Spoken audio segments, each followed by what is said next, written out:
What happens to global health when the world economy breaks down? When donors pull out, institutions fracture, and the money that was supposed to build health systems suddenly disappears? What happens to the people who depended on it? That's not a hypothetical situation. That's the world we're living in right now. Welcome back to Global Health Conversations. I'm Judy Hamdy, and if you've been following this series, you know that we don't just talk about health, we talk about everything that shapes it. In our first episode, we explored global health diplomacy, how different actors from bilateral donors to multilateral institutions to the private sector align around health priorities, and what that means for countries trying to move toward universal health coverage. If you haven't listened yet, I highly recommend starting there. Today, we zoom out even further. Because behind every health program, every donor agreement, every multilateral commitment, there's a global economy. And right now, the economy is under enormous strain. Just yesterday, the 17th of May 2026, WHO Regional Director for the Eastern Mediterranean, Dr. Hanan Balkhi, gave a speech at the World Health Assembly that stopped me in my tracks. She said we're living through the most significant reconfiguration of the multilateral system since 1945. And that gap between the system we have and the system we need has become impossible to ignore. That gap is exactly what we're digging into today.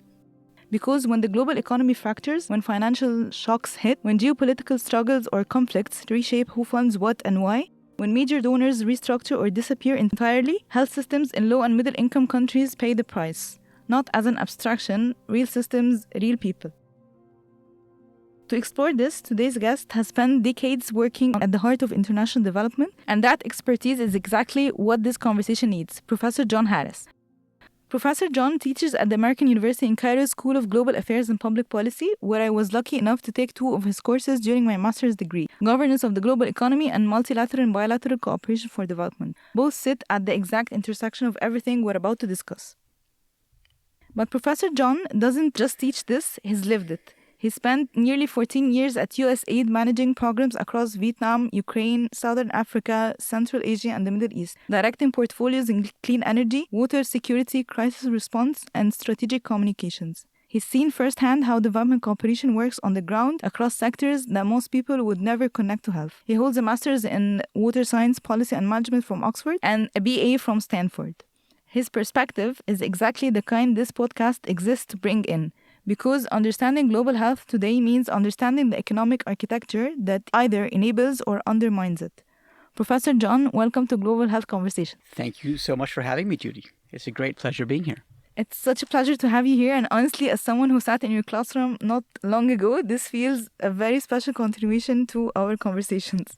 Well, I'm very sad that you will no longer be in the classroom, but we look forward to that's tragic. Working with you closely in the future somehow as well. Yeah, I would love this. So I want to start with the big picture because I think it's where everything else flows from. So you teach the governance of the global economy, and at the heart of that course is the post-World War II architecture, the IMF, the World Bank, the WTO, the UN system. These institutions were built to govern global economy and create conditions for shared prosperity. But how do these rules and institutions actually shape global health priorities, and what gets attention and what gets left out? That's such a great question. And when you look back at it, it's really not that long that we have been collaborating in the way that you mentioned following World War II and the arrival of all these multilateral institutions. I think that to answer your question, it's really useful to think what is the context out of which all of these institutions came. Following World War I, for example, Europe tried to come together to address some of the challenges that were the cause of that war, and they really weren't effective. So following World War II, the countries primarily of Europe and the West, they really came together with the spirit that by collaborating, by integrating ourselves, whether it's through trade, whether it's through development, whether it's through our economies, by cooperating, we will have a much better outcome than through competition. And you're absolutely right. The fundamental premise of that approach is really being challenged at the current moment. We've had this amazing experiment of 80 years of relative peace and prosperity, and some of the assumptions behind that cooperation are really being tested now in a way that they really have not been before. Yeah, so when that architecture gets shaken, when a real crisis hits, what happens? Because we've had several of those in quick succession, the 2008 financial crash, the COVID-19 pandemic, the war in Ukraine, and each one sends shockwaves through the global economy. How do these economic shocks affect various sectors? Well, I think that the international response to each of these shocks, because you're absolutely right, they were shocks, the international response was definitely imperfect. And perhaps as we look back, there are many things that we wish that we would have done differently. However, I think that also those shocks affirmed the initial wisdom of the countries of the world coming together to collaborate in the way that we have mostly since World War II. So I think that our ability to weather those shocks really affirms the value that we all get out of collaboration as compared to competition. Yes, exactly. So I want to bring in something very specific because you've written about it directly. You published a policy brief on USAID's dissolution and the future of the US foreign assistance, and this feels like a defining moment for global health. USAID wasn't just a donor, it was for decades the largest bilateral development actor in the world, including global health, HIV programs, TB, maternal health system strengthening across dozens of countries. So what does its restructuring actually mean for health? And not just the funding gap, but the institutional knowledge, the relationships, the frameworks that disappear with it. I mean, that's such a great question now, especially. I mean, just in the last few days, there have been announcements as to a resurgent Ebola virus. Yes, unfortunately. The as of yet not fully understood hantavirus. Yes. All of these are areas in which a range of donors, including USAID, would have made very important contributions. There is a book that came out in the last month or so. It is by an author named Nick Enrich. Nick Enrich was the most senior USAID health official right when USAID was being destroyed over a year ago. And he has written an amazing book that really goes into some of the consequences of what happens when you immediately, without planning and without consulting your partners, really destroy the foundations of this development partnership that we've had in place for decades. And the results are in, and they're terrible. There's hundreds of thousands of deaths that have already taken place because of the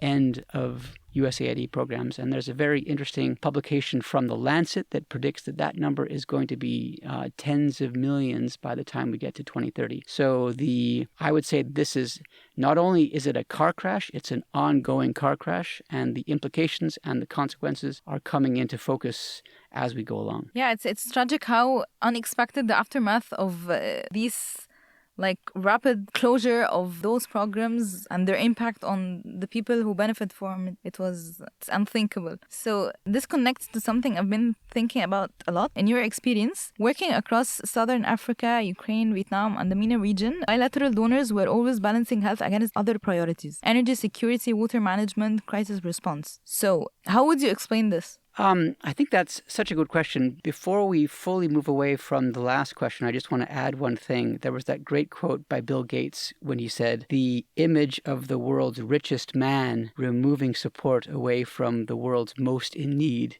is really not a great look." So that was a great quote from Bill Gates. But back to this question, no, you're absolutely right. We tend to think in silos. For example, I am an environmentalist and my friends are working on health programs, other friends are working on education programs, etc. But that's really not how a country, a community, a society responds. All of these things are interlinked. And some of the ways in which I have found working for USAID around the world, if you only get one of these factors right, you will never have truly sustainable and holistic change. For example, in Vietnam, I was running USAID's, the U.S. government's emergency response programs. And one thing that we realized is the hardest hit communities to Typhoon Yagi back in 2024 was just access to water. And so that was one of the most important things that you had to get in place right away. Not only was that important for a community being able to get back on its feet, but also for the health and the vitality and the sustainability of all those communities as well. So that's just a way to say that your question is absolutely right, and all these things are very interconnected. Yeah, this is where I think your background brings so much to this podcast, because you've worked across different sectors, but somehow everything is interconnected and interlinked, and it eventually relates back to global health. So, because I think this is one of the biggest blind spots in global health. So, health people talk to health people, but the decisions that most affect whether people are healthy are often being made in completely different rooms. So, climate negotiations, energy investment decisions, and water infrastructure projects. So, how should health actors actually get into those conversations? And what would it take for global health to show up meaningfully at a climate summit or a water security forum? Two issues that I would flag are to remain curious. I mean, we all have our own silo. We all have our own sector, our own priorities, our own things that we think are the most important in the world. But it's so important to be able to remain open to how other sectors, other factors, other specialties might contribute to what you are working on. A great example of this is when I first joined USAID, I was working in the communications space. And so it was my job to describe our programs in an understandable way to a non-technical audience. And USAID and other development institutions are full of deep experts. They've got 20, 30 years expertise in their own niche sector. And so what I try to do is I try to have a conversation with them. They are programmed to think in long papers, in academic length paragraphs. I would try to have them explain their issue to me as if they were explaining it to a non-technical family member, as if they were explaining it to their child. And the ability to be able to explain what you're working on in simple and comprehensible language without moving away from the truth, the core kernel of what you're trying to talk about, that's a very important skill. And that's something that particularly deep subject matter experts really need to be reminded that it's a very important skill to foster. Yes, I think this is the most important thing you can do to just be useful to your sector. How you communicate technical issues to other non-technical persons, and how can you explain this across sectors so that we can all work together to improve the current situation or work on development programs. That's golden. I want to come back to Dr. Hanan Balkhi's, the WHO AMRO's regional director, speech, because something she said connects directly to what your course has pushed us to think about. She said that multilateralism cannot survive if countries experience it as something designed for them rather than with them, and that the Global South isn't just asking for a seat at the table, it's asking to help design the table itself. So we're seeing the rise of multipolarity. I mean, the BRICS, the G20, the South-South cooperation, the new regional mechanisms. So what does this power shift mean for global health governance? And does this fragmentation make health cooperation harder, or does it open up new possibilities? No, it definitely opens up new possibilities. One thing that the development community, broadly defined, has been working on and has frankly been struggling with for decades is the point that you just mentioned, which is what we in USAID called locally led development. It was always an aspiration that we had, but year in, year out, the progress on that was less noticeable than everyone hoped for. So there's definitely an opportunity here to reconfigure the development landscape. So local actors, local priorities, local organizations have a much more important voice in how their country moves forward. There's also great opportunities here related to engaging the private sector, engaging other actors who have not been traditionally involved in the development sector. So there are huge opportunities. As we say, if we had designed the development landscape from scratch right now, we would never have done so in the way that it is, or rather was. So there is an opportunity there in order to do development more effectively going forward. However, the flip side there, the risk is that rather than this being an opportunity to come together to do something better, this is really just the more wealthy countries of the world walking away. So that is a real risk that we also need to be able to factor in. Yeah, I remember you've mentioned multiple times in our class the USAID maybe like vision or project about the journey to self-reliance. But it's so weird that right now, after the USAID has stepped out of the picture, you can see the consequences of them stepping away, and the countries who dependent on the aid a lot, they're not self-reliant at all and they're falling back. So how would you explain or maybe advocate for the change in the upcoming years about this? No, you're absolutely true. So, I mean, this is sort of a continuation of the last answer. And I mean, it is absolutely true that the aid sector, broadly defined, could be reformed. It's absolutely true that we weren't doing enough with the aid dollars. It's absolutely true that our programs could have been better targeted. But frankly, and those conversations are true, frankly, when Elon Musk came in to quote unquote reform USAID, many of us were excited that he was going to come. Here's this visionary private sector leader, can bring sort of a new approach and a new idea to the development sphere. Many of us were excited for this. And many on the destroy foreign assistance side of the argument, they point to these things and say, no, we were just reforming USAID and it's going to come back better than it ever will. To me, these arguments sound like you are criticizing the choice of tablecloth on the Titanic after it has hit the iceberg. So these things are absolutely true, and maybe the tablecloths on the Titanic were totally poorly chosen, but the fact is that the Titanic is sinking. The fact is we have walked away from the development sector. So to mention these things now is to put a fig leaf around what has happened, and it's even worse than this, because to the point that we are advocating for a continuation of USAID or of foreign assistance programs. As you know, in the U.S., it was done through an independent agency, USAID. To be honest, going forward, I think one of the best outcomes is that such programs will be less, and they will be implemented through our Department of State. Nothing wrong with our wonderful friends from the Department of State, but invariably, our development programs will be more political. They will have a shorter time horizon, and as has been demonstrated when the UK, when Canada, when Australia tried a similar transition in recent years, this will lead to an overall decline in the effectiveness of our programming. Yes. So, about the funding or financing part, there's a lot of conversation right now about new models. So blended finance, regional health mechanisms, private capital stepping in where public funding is retreating. So these are being presented as the future of development cooperation, but they come with real questions about accountability, about whose priorities get funded, about sustainability. Where do you see genuine promise, and where should we be cautious? That's a great question. And again, you can view this optimistically and you can view this pessimistically. Of course, on the optimistic side, when you're talking about these new models, particularly more fully engaging with the private sector, you're expanding the number of organizations that are looking at these questions. You are expanding the potential amount of development dollars that is coming into some of these intractable problems.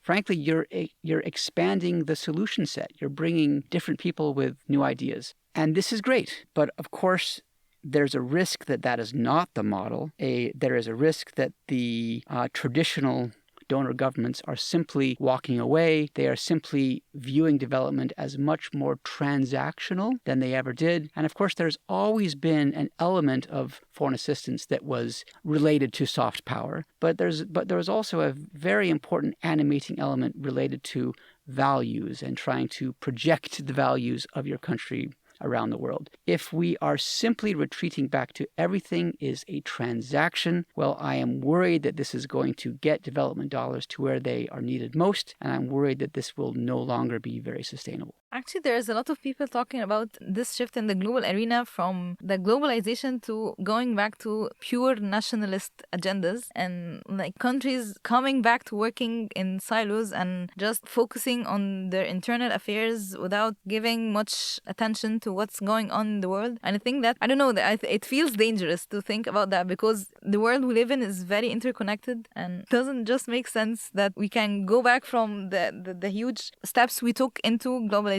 going back to being very focused on the internal affairs. It doesn't feel... And one of the students in our class right now, he is always reminding us, if you ignore history, you are doomed to repeat it. Yes, and the scenario you have outlined is exactly what we had before World War I and between World War I and World War II. And so, of course, going back to that recipe, likely it will not have a different outcome. Yes. So I want to bring it back to the practice for a moment. So imagine a health minister in a low or middle income country right now, navigating shrinking aid budgets, shifting geopolitical alliances, and a fractured global economy. What actually works right now? And when global priorities keep shifting, what strategies have you seen succeed in securing and sustaining investments? It's such a great question, and it's so hard to give an accurate answer now in this moment where everything is changing, everything is in flux. The other important thing is that where we are right now might not be where we land up in a few years. Of course, as you know, the U.S. used to be the largest bilateral donor. We are no longer, but there are elections coming up in the States this year, and there's a presidential election in 2 years. So where we are in 1 or 3 years may be a different place than we are right now. But I would say that the only wisdom that we can give to these decision makers is keep an open mind. Don't feel like the current situation is where you're going to be forever, and do your best to adapt and do as well as you can in a rapidly evolving situation. Yeah. Finally, for anyone listening who works in international development or is trying to break into it, what's your advice? I mean, this shift, the field is shifting so fast, just like you just mentioned. So what do people actually need to navigate? So this is a great question, and I would say there's many reasons to be despondent at this moment, to be pessimistic. As you know, there are far fewer jobs in the sector than there were. But I would say is don't give up, keep an open mind. Don't feel like you need to be doing your perfect job right now, but just do something, get involved, continue to engage. Don't worry about being in exactly the right situation, in exactly the right job right now, because things are changing and we're going to desperately need you and your skills and your experience and your approach soon once these priorities rise to the surface again within the global community. Perfectly said. Professor John, thank you so much. This has been such a rich conversation, and it illustrates perfectly why global health can't be understood from inside the global health alone. You've helped us see how the rules of the global economy, who writes them and who enforces them, and what happens when they break down, ripple directly into whether health systems survive or collapse, and how the decisions made in energy ministries, finance ministries, and trade negotiations shape what's possible in health, and how everything is interconnected, and how this moment, as fractured and uncertain as it is, might also be an opening to build something better and more equitable. To everyone listening, if today's conversation sparked something for you, go back to episode 1 where we explored global health diplomacy and how different actors align around health priorities. Together, these 2 episodes start to build the picture of just how interconnected and how political global health really is. I'm Judy Hamdy. Thank you for joining us on Global Health Conversations. Until next time.